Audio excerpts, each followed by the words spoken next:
All right, music fans, welcome back. Harmless Dave here, talking real music in real time for a couple of real people out there, just like you right there, and just like me right here. Before we get going, this band here, I try to throw a few curveballs every so often and tell people about things that I'm thinking you've never heard of before. And this might be one of them. Mojo Radio. This album is called Rise. I know this band has put out a couple of records and cool CD that looks a lot like a 45 right there. This is classic, gritty 70s rock and roll with some blues rock tendencies, some harmonica, a lot of loud electric guitar, some acoustic guitar as well. Just the old school rock and roll template from the glory days of FM rock radio. That's what Mojo Radio sounds like, hence the name. And again, courtesy of our friends at Grooveyard Records. In fact, if you like Aerosmith, you might like Mojo Radio. Speaking of Aerosmith, holy crap, Batman. Aerosmith back in the saddle again. Wow.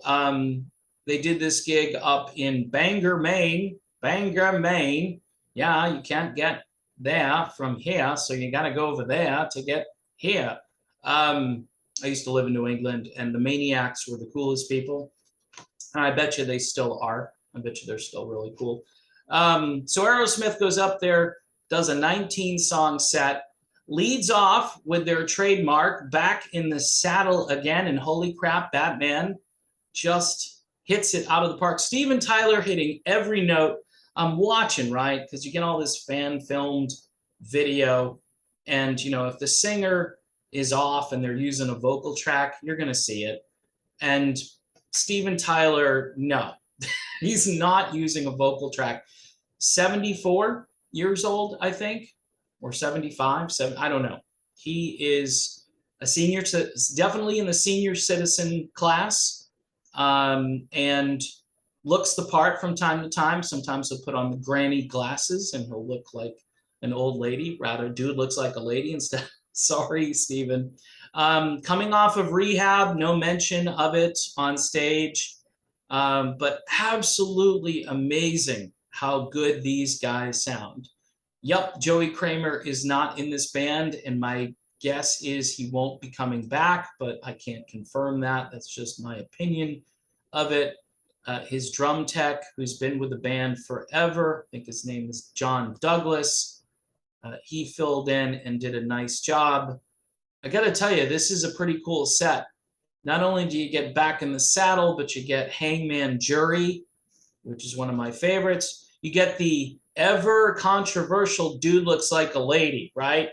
That's a song that I'm sure is offending a lot of people these days. Just really stupid. And you get the tribute to Tommy Lee from Motley Crue, because the band, after they do Walk This Way, they come out, I think they do an encore, a big 10-inch record in honor. And by the way, how much better, think of this if you're a promoter, how much better would the stadium tour have been if Aerosmith was the headliner instead of Motley Crue? How much better? How much more bang for your proverbial buck?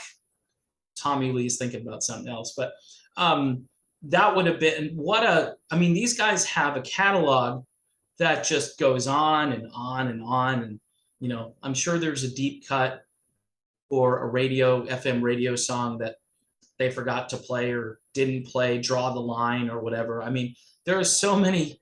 I mean, this band, their 70s output alone would be enough for like classic set, you know, their first couple of records right up until, you know, the 80s. They had a little dry period there, but still put out some pretty great music, even in their most drug-addled period of time, and then really got their act together when they started hanging out with people who could help them write songs and help them produce better records. And they blended right in to that latter part of the MTV heyday, right? Visually, just a crazy band to look at. Steven Tyler with the crazy hair, and apparently he's got every follicle And Joe Perry, one of the more underrated players out there. I mean, he's consistently good. His heart is in really good music. Like, he was influenced by really great people going way back. And some people call Aerosmith like Boston's version of the Rolling Stones. That's not too off, but it is kind of off. I mean, these guys, I think, rock a lot harder than the Stones ever did. And, you know, they just are a terrific visual band, and they still are. And they got a Vegas residency coming up. They've also got a gig in the town of Boston coming up shortly. So if you've got tickets for that, that's going to be a great gig. Talk about a homecoming. And, you know, Steven Tyler, I'll tell you, this is a hard thing to do at his age. And it comes down to just genetics at this point. I mean, the guy's coming off of rehab, and you're thinking, okay, he's going to be toast. Or how long can you still do this? There have been rumors that these guys want to hang it up. Now, they haven't really done as much as they used to do over the last 20 years. They've really had a lot of, you know, fits and starts. And when they start, it's usually great, but then there's a fit and then they go away, you know? And it's like, come on, guys, you guys can still do this. I don't understand why you're not playing more gigs unless, you know, everybody's physically drained. You know, you don't hear about Tom Hamilton or Brad Whitford all that much, but it appears that this band is still hitting on all cylinders and quite amazing for their age class. You know, it's just really incredible. They're probably the best old geezer rock band out there. I mean, they just deliver at a level that nobody else in their age group delivers. Now, some people would say the Stones, they still sound great, and they do. The Stones do sound great, right? But I don't know, Aerosmith, probably a little bit better, really, you know, overall. I don't know, it depends on your taste. I mean, they're both still great. It's crazy. And yes, Mick Jagger is older than Steven Tyler by like 4 or 5 years. So, you know, kudos to Jagger and the Stones. And Keith Richards is another guy who defies logic, defies medical science, Keith Richards. So, all right. In any event, one more time for Mojo Radio. If you want some new stuff to listen to or stuff you haven't heard before, this isn't a brand new record. It's called Rise. It's on the Grooveyard label.